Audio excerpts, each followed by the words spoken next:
know how we're gonna wait another few months. There you go. Walkable panels. So no, Do we hold on?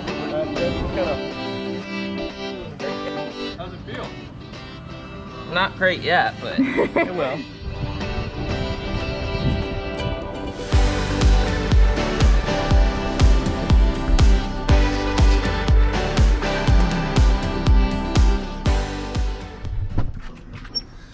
We're going on a field trip.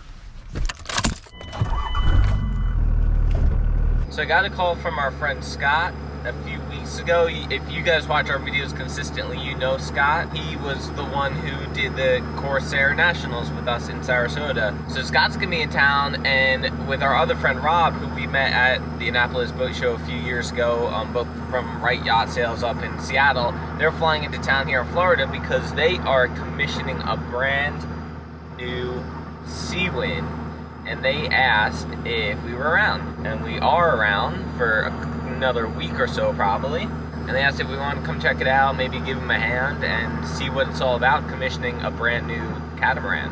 It's Seawind 1260, which is not the model that we're getting, but it's very similar, and all the same kind of things have to be done. It's gonna be really, really cool to see. It came over on a big cargo ship and landed in Miami a few days ago, and they met it there, and they launched it and motored it all the way up the intercoastal up here to Stewart. There was no rig on it still, so that's part of the commissioning process, putting together the mast and the standing rigging, and then all the running rigging, sails, and all that stuff. So let's go meet them.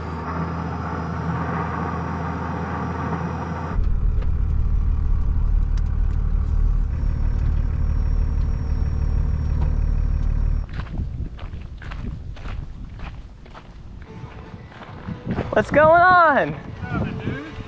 Look how shiny that thing is. How are you? Good to see you. Yeah, what's up, man? Good to see you again. What's it been, 3 weeks? Yeah, right. This is what it looks like when it comes out. All the plastic wraps around it, but soot still gets in there from all of its transverse and travel. But this one actually looks pretty good. Wow, man. So, but we're gonna get it all cleaned up today as soon as we get these parts off. And then we'll build them out. Holy smoke. How's it feel to be in sunny, hot Florida right now? I love it. Love it. So I think the game plan is just gonna unpack some stuff and then take the two pieces of the mast off the boat and put them on the saw horses, right? Get ready to put it together, basically, right? So we'll just set up a time lapse and just get at it.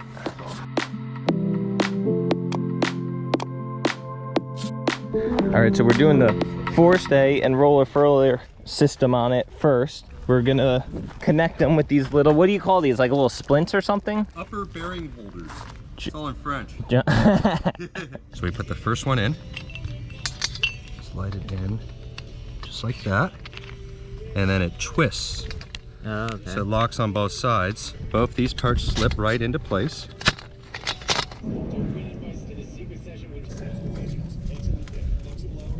Perfect. And then there's one connection, and then we'll just keep going down the line and run the rest of them.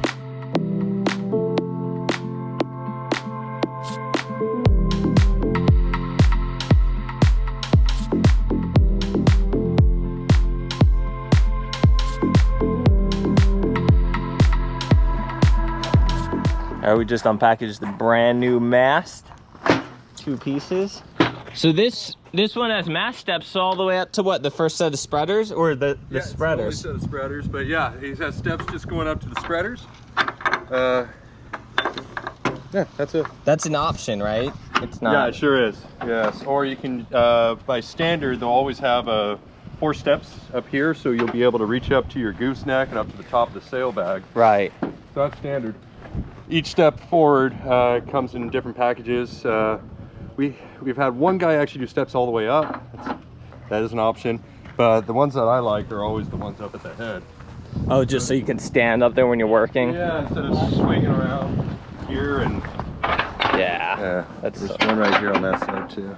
All right, so at the factory, I guess they rig messenger lines for all the halyards and lines that run through the mast. Where the mast connects, we had to just go through each line and match them up. Like, this was a Spinnaker halyard messenger line on this side, and this is a Spinnaker messenger halyard on that side, and then we just tie them, make sure they're all straight, not tangled with any other lines, and now we're gonna pull them through and pull the running rigging through. All right, so we're gonna start off with the main halyard, and then we'll move over to the boom lift, and then we'll keep working down the masts. Then we'll do spinnaker, screecher, and then jib, and that's it. And I didn't show you guys, but we just ran the electrical cables down through the bottom section of the lower section of we mast. taped it about every 1.5 feet, and that just allows everything to be nice and compact. It's not going to bounce around so much, but the reason they're in tubes is so when the boat is sitting, you're never going to hear those wires slapping back and forth inside. Where this is the connector piece or whatever, and it's riveted. So this is the lower section of the mast. Here's where the connector piece starts. It's riveted all the way through this lower section of mast. And then once we're all done running these lines and stuff, we'll slide this over it, and it'll be riveted all the way through up to there. All right, let's pull the halyard through. All right, pulling the main halyard through here.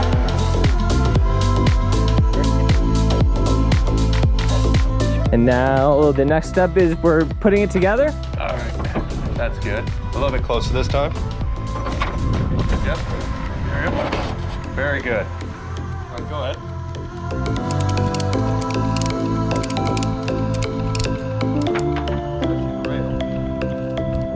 All right, I just dropped Rob and Scott off at their Airbnb around the corner from where the boat is. We are done with our first day of commissioning that boat. Today we spent all day putting together the mast and running rigging and the electronic wires, and putting on the some of the standing rigging. And tomorrow, I believe, they're going to rent a crane, and we'll use that to lift the mast up and put it on the boat and get all the rest of the standing rigging done, and then probably put the sails on. So Scott actually asked if Sarah and I wanted to go sail it up to, it's going up to Brunswick, Georgia. And it looks like this week it might be some good weather to do it. So he invited us to go for a sail up there in Brunswick and take the boat up there. It'd be 2 or 3 days depending on if we stopped or not. Could be fun. So I'm gonna just gotta check with Sierra and make sure we have no plans. And maybe we'll go for a sail. Do you guys want to see that? Let me know in the comments below if you want to go for a sail up to Brunswick, Georgia. Anyway, great day, long day in the hot Florida summer sun. So we're gonna go get some rest and we'll finish up helping those guys tomorrow.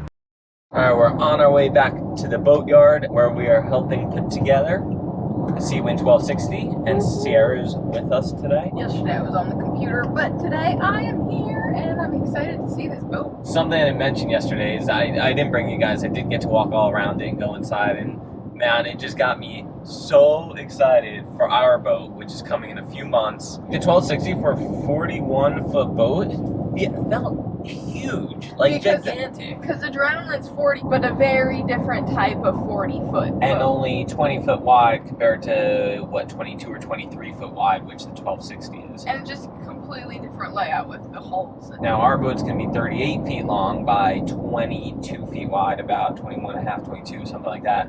I asked these, like, does 1160 feel much smaller than the 1260? And they say, you know, no. Like, when they're on it all the time, like, it really doesn't feel much smaller at all. We're so excited for our boat. I think it's going to be the absolute perfect boat for us. We can't wait. We can't wait.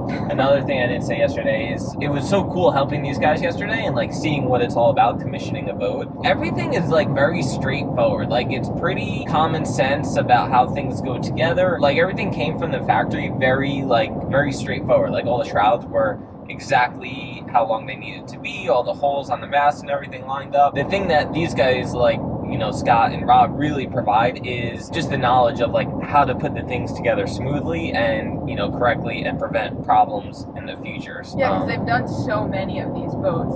So yeah, today we're on our way over there. They have the crane there probably already. We're gonna take the mast, raise the mast, and put it on the boat, and then attach the rest of the shrouds to the boat, and just, yeah, get all the standing rigging secure. Probably run all the running rigging, and then at some point we'll put the sails on. Boom truck just left, so I think we missed it. Did we miss it? Oh no! Damn. Man waits for no crane. Actually, it was that, or they had to wait again until tomorrow sometime. So we missed it.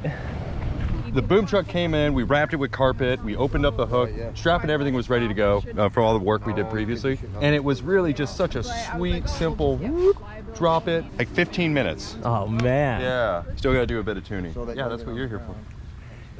Are you excited? Is it January yet? Yeah, right. Are these extra solar panels or are these like the standard? No, I'm gonna have a lot of questions, beware. So the standard ones are the ones that hang off the harbor bar. Okay. And so those are the ones that we're gonna mount with. Okay, so they have that plus this. This is exactly what we did, right? Those plus these? Yeah, I think we did the 800 watt option. Or not. So here's the whole dinghy davit system and solar panels, the hard panels. And we're gonna help these guys get it up, mounted up on the back there. Using brute force and manual labor. And the topping one? And the top. All right, I just got to show you guys the boat. You can see, like, you know, there's carpet on all the floors and like there's kind of stuff everywhere just because we're in the full-on commissioning process. And they just want to protect everything, like obviously walking around the boat and stuff, just don't want to scratch up the floors and everything. Yes, I'm going to have an opening hatch right above my stove. Who are you talking to? Instagram world. All right.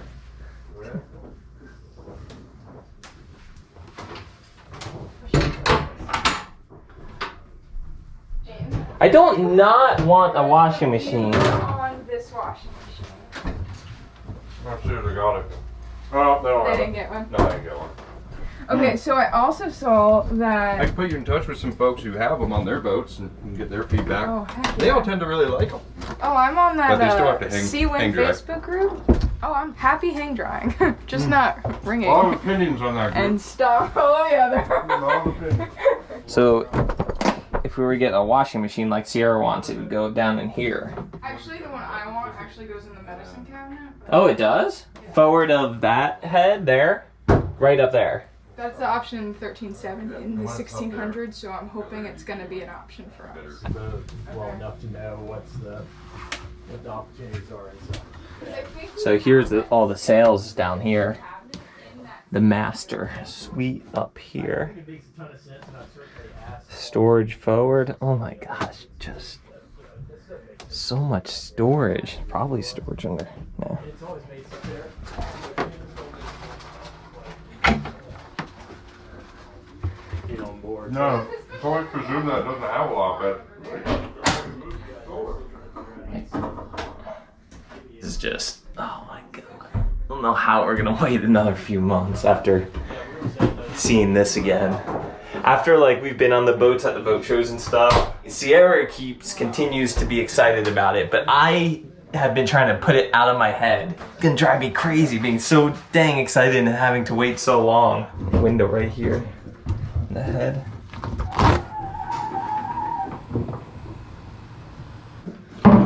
Oh my god, so much storage.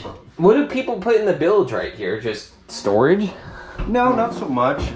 For a lot of the water maker equipment, does line under here as well. I guess ultimately, if you did want to put some things, just nothing that necessarily absorbs water since it's already in a wet closet. And where is the diesel fuel tank on this? Oh, it sits right here, right Okay. underneath this sole, and over on the other side, same thing. Okay. In the forward on both the boats on the 1260s, there is already a glassed-in gray water tank, and it just exists there, Okay.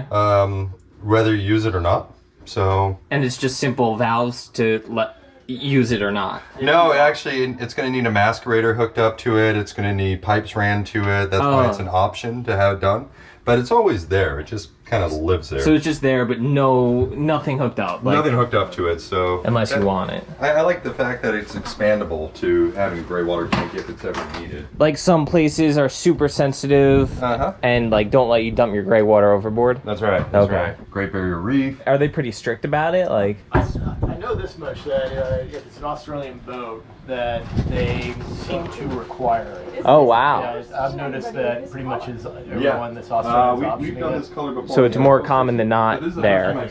So for those of you guys who don't know, gray water is like the water that comes out of the shower, like the wastewater out of the shower or out of the sinks or whatever, compared to black water, which is the sewage, basically. Like, isn't this incredible how much space Oh my gosh, is? it's huge.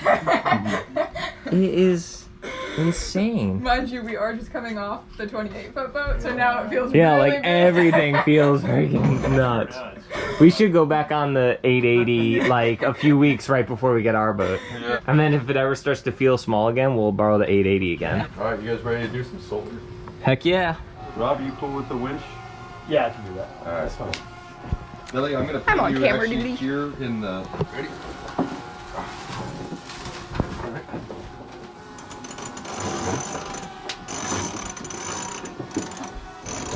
Very good. You're walking by your lady, and By your lady. there you go. Walk full panels, so we don't have anything to be happy about.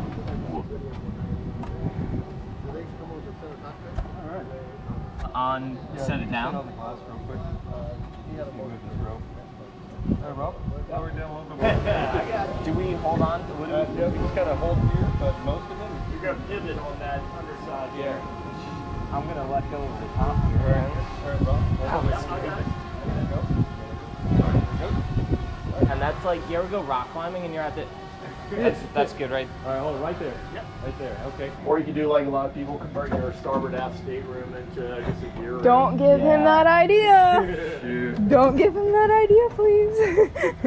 If we have that much stuff, Oh, it's you're too talking much about the aft? stuff. Oh, the aft cabin? Oh yeah, that's great because they're so small already. I mean, they're really only good for children. Who's which might be gonna your stay future, in that I aft don't know. cabin? Like, cause there's the guest cabin already. Yeah. Yeah, because you still got that awesome queen size Serious bed debates cabin. going on here. Let's try to I'll wait until. Okay, what do you got here? a boom, A boom. all wrapped up from the factory. All the reefs, the outhaul, even the main sheet are already wrapped up for us. Wow, that makes our job easy. Isn't that great? All labeled as well. That's one thing that Seawind does very well is they label everything. So there's outhaulers. Let's release the top. Oh, yeah. Use the top. So take the rope. Twist through the clutch. Oh, with the screwdriver. Really a tight fit. Then you Huh. pull it right through. Well, look at It's that. just a little piece of string. I learned something new. Ah.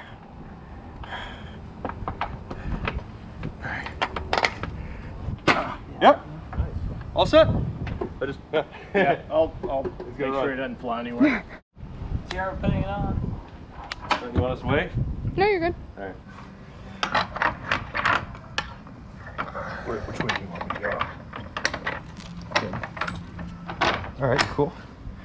We'll rock it back in there.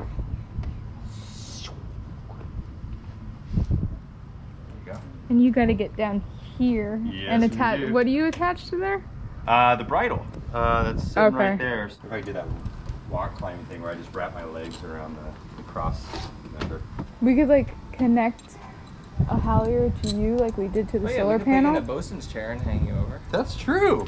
We definitely have one in the trunk of the car. Oh, I don't got a we? Bolson chair with me too. Yeah, that's a great idea. Let's do that. That'd be fun too. Tell us what you're doing. We're gonna use the jib sheet to lower me over the front of the boat in this bosun's chair so that we can get the shrouds or stays that hold the bowsprit down. They touch to the bottom of the hull, so we're gonna get me as low to the water as possible so I can shackle them onto the eyes down there. Am I secure? Yeah. All right. Totally secure. How's it feel? Not great yet, but it will. All right. All right. Go down a little bit? Yeah. Okay, come down a foot. Woo! Yeah, open foot.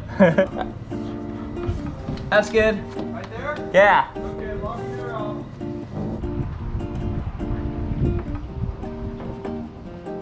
All right. Got it. You on? Yep. Right on.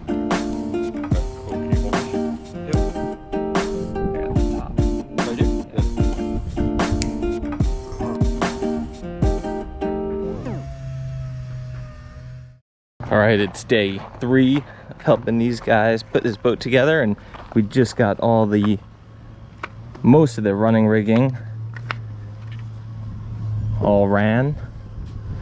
So all our halyards and sheets and all the reef lines and halyards and sheets, and it's all ran back to the cockpit, back on that side. And same here on this side. Other stuff too, some furling lines, the line that lifts up the door back here. We have to do the electronics still. We put the bowsprit on yesterday. Tuned the rig still. So as you can see, we're shirtless because it's getting freaking hot. The summer Florida heat is here, and looks like maybe we'll get a little bit of rain, maybe some rain clouds forming. But it looks like we're gonna cruise tomorrow. I filled up the propane tank this morning, and it looks like we have some nice moderate south breeze tomorrow directly behind us. So maybe we'll shoot up the coast and head for St. Augustine, or maybe stay offshore. We're not sure yet, but we'll see. But it looks like some nice calm weather, and it's gonna be really neat to sail this boat. What else do we have left, Scott? Oh, we gotta get the sails on. The sails on, man. So the best part.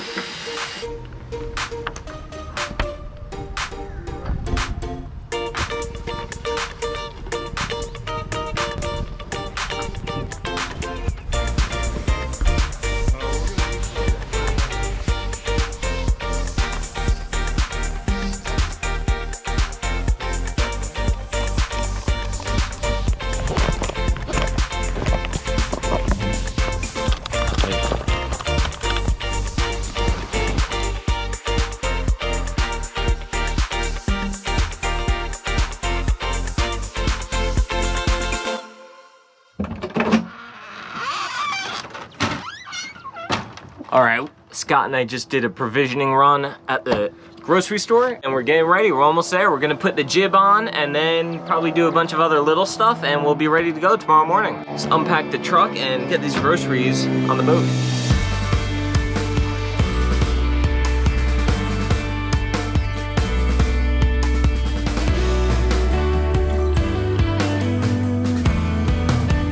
All right, we're still working on the screecher and the continuous furler for the screecher. Scott's gonna work on that this evening. We're gonna right now run the electrical from the mast down into the boat. He's got the electrical coming down from the mast and through that snorkel right there that helps seal it and keeps everything nice and dry. I'm gonna try to grab it from in here. I think it comes right through here, which is, this is actually leads to a compartment in here. If water ever did leak through the snorkel or around the snorkel, it would just go down into that compartment, and there's a drain in the bottom, and it could never get back up in there. Yeah, go ahead.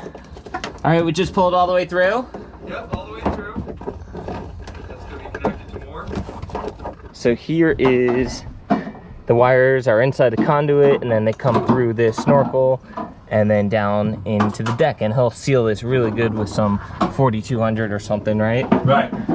And then that snorkel comes down from that deck down into that little thing, and that's what I was pulling the wires through. If anything ever leaked around that snorkel, it would just drip down and then literally just drip down there, and that's just a simple drain, right? That's a scupper. So right over, you know, it's in the bridge deck over the water, just 3 feet from the water, just drain right out.